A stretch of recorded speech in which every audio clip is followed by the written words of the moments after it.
Bonjour les amis, Marc Maillot encore avec vous, avec une méditation inspirée d'un seul verset chez le prophète Ézéchiel au chapitre 33, le verset 10. Il écrit « Fils d'homme, dis à la communauté d'Israël, vous ne cessez de répéter « Comment pourrions-nous vivre puisque nos rébellions et nos fautes pèsent sur nous et que nous dépérissons à cause d'elles » Fin de citation.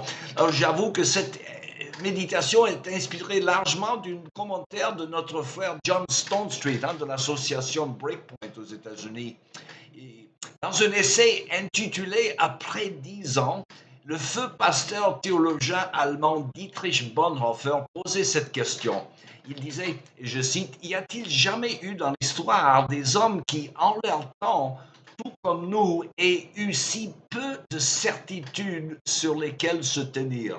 Fin de citation. Alors cette question résonne encore aujourd'hui. À une étape de civilisation telle que la nôtre, tant d'incertitudes à l'égard des grandes questions d'éthique. Chaque option peut sembler compromise. Quelle voie emprunter pour aller de l'avant? Ou pour reprendre la formule du prophète Ézéchiel, comment devons-nous donc vivre? Alors souvent, nous doutons d'avoir un rôle à jouer dans le déroulement de l'histoire humaine tel que Dieu l'a conduit. Qui suis-je pour faire la différence? Je ne suis pas Télémaque, ce moine chrétien qui, par sa mort dans les arènes à Rome à la fin du IVe siècle, a arrêté presque seul les combats barbares des gladiateurs. Je ne suis pas non plus un William Wilberforce, ce chrétien anglais du 19e siècle qui a fini par arrêter presque seul le sordide trafic d'esclaves. Je ne suis pas un Dietrich Bonhoeffer, ce courageux pasteur allemand qui a donné sa vie dans la lutte contre les nazis. Je ne fais pas partie de ces grands héros de l'histoire. Ces hommes se sont retrouvés à des moments culturels charniers, dans des contextes où tout semblait s'effondrer. Ils ont œuvré pour le changement. C'est par sa mort courageuse que Télémaque a réveillé les consciences à l'égard des combats des gladiateurs. Dans le cas de Wilberforce, ce fut le renouveau. Il a fini par avoir gain de cause car les Britanniques ont aboli l'institution de l'esclavage en 1833, quelques jours seulement avant la mort de Wilberforce, après sa lutte personnelle de plus de 18 ans.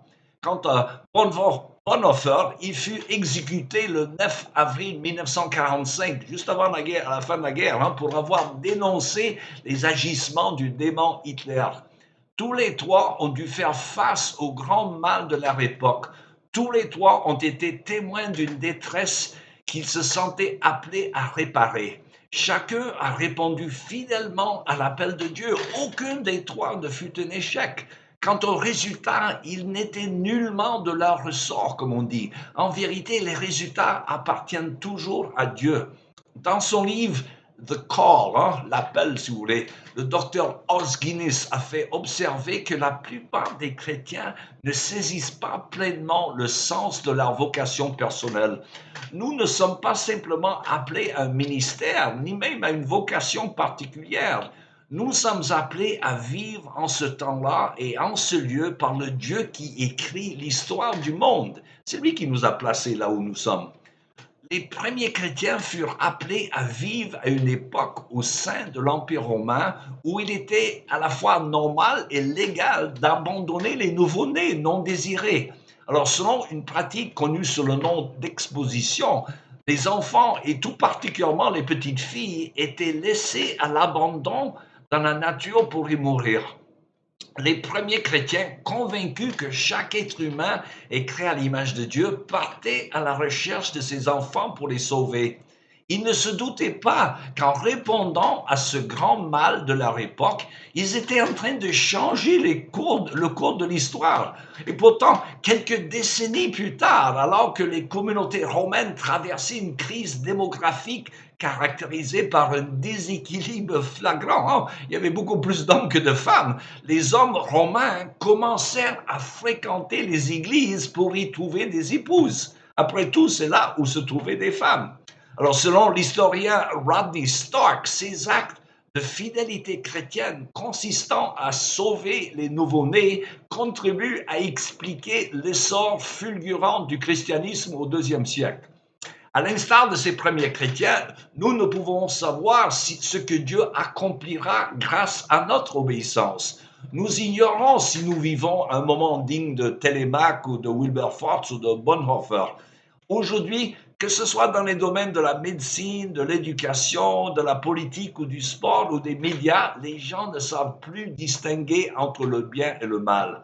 Et avec la perte du consensus chrétien en Occident, il me semble que la sainteté de la vie à l'égard de l'euthanasie et l'avortement, par exemple, soit le principal champ de bataille. L'essentiel est de rester fidèle à ce qui est vrai et juste, quelle que soit la direction que prend l'évolution culturelle. Bien que cela puisse parfois sembler accablant, nous vivons en ce temps-là et en ce lieu par décret divin et non par hasard. Encore une fois, c'est Dieu qui nous a placés là où nous sommes. Ainsi, pour reprendre les mots du poète chrétien T.S. Eliot, et je le cite, pour nous, il n'y a que l'effort, le reste ne nous regarde pas. Fin de citation. Le reste ne nous regarde pas car Dieu détient le contrôle de l'univers. C'est lui qui supervise et orchestre l'histoire humaine. Nos vies ont un sens. Dieu a destiné nos aptitudes, nos talents et nos relations à s'exercer précisément à ce temps et en ce lieu de l'histoire. Il n'est pas de vocation plus élevée à laquelle nous puissions aspirer. Voilà, c'est tout le temps qu'il me reste pour aujourd'hui. Il me reste qu'à vous souhaiter une bonne journée et à la prochaine.